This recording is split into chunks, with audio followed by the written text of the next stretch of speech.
Did you go to class yesterday? Yes, I did.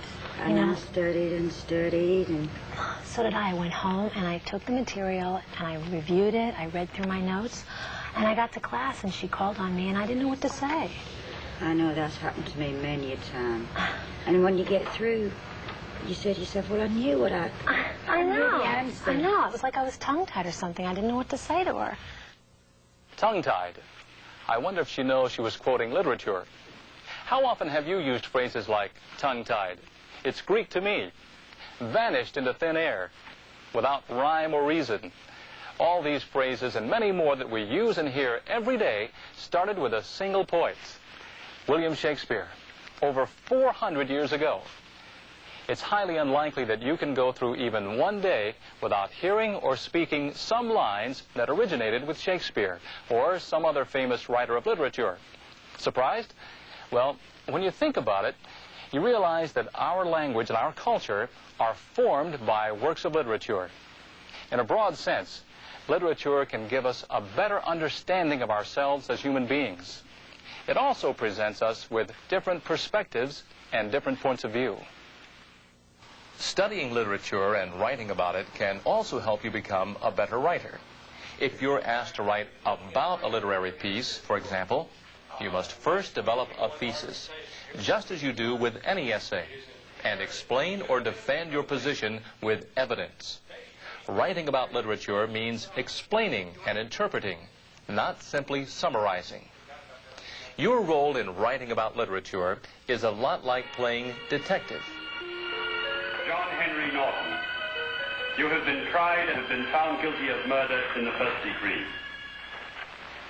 John Henry Norton, you shall be returned to the place from whence you were taken, and from there, at the time and place to be arranged, you shall be hanged by the neck until you are dead. And may God have mercy upon your soul. John! Oh, never mind, my dear. Just remember to bring me my Christmas pudding. John! There's a long way between a sentence and the end of a rope, Mr. Holmes. I'll kill you before I die!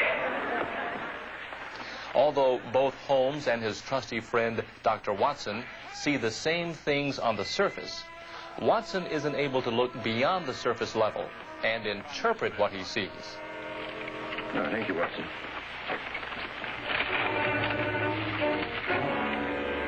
What is it?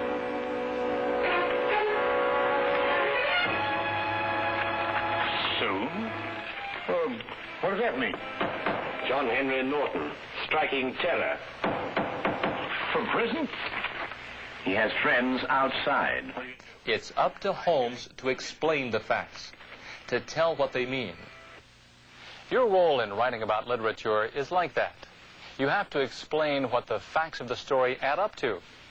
You don't have to summarize what happened because you can assume your readers, like Dr. Watson, are already familiar with the case. What Dr. Watson lacks and what you can provide is the correct interpretation. Let's look at another example.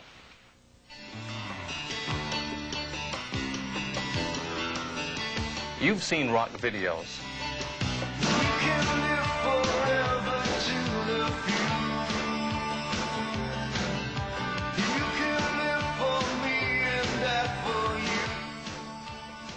But have you ever had the experience of listening to a piece of music before you really paid attention to the words? Maybe the next time you heard that piece, you listened to the lyrics more carefully because you liked it and you wanted to know what the words were saying. As you began to listen more carefully, you began to interpret.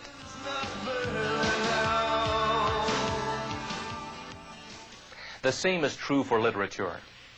Literary works can be enjoyed just by knowing the story level, by finding out what happens. But there's a deeper meaning as well, and discovering that deeper meaning takes some detective work. As with any form of art, the first step in interpreting is to spend time with it. In literature, that means to read it carefully. Rushing through a work of literature is like jogging through an art museum. You may get a rough idea of the paintings there, but not much more than that.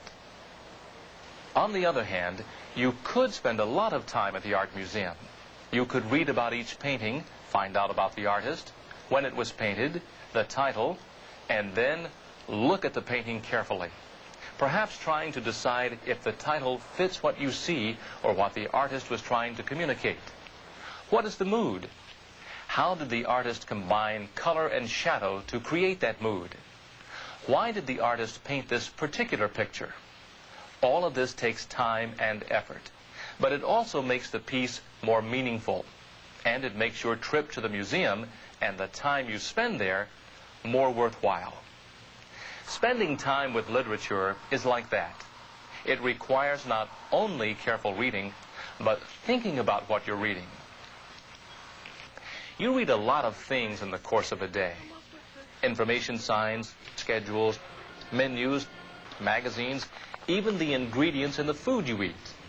By reading quickly, you can obtain the information you need. But to read a work of literature in this way is not enough. Reading a work of literature can't be done quickly. You need to participate with pen in hand. If you own the book, you can underline phrases, note key speeches by important characters, or make notes to yourself. If you don't want to mark up the book, you can use notebook paper or an index card. And you may want to read with a dictionary close by, so you can look up unfamiliar words.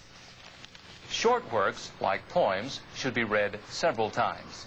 And short stories should be read at least twice, sometimes more.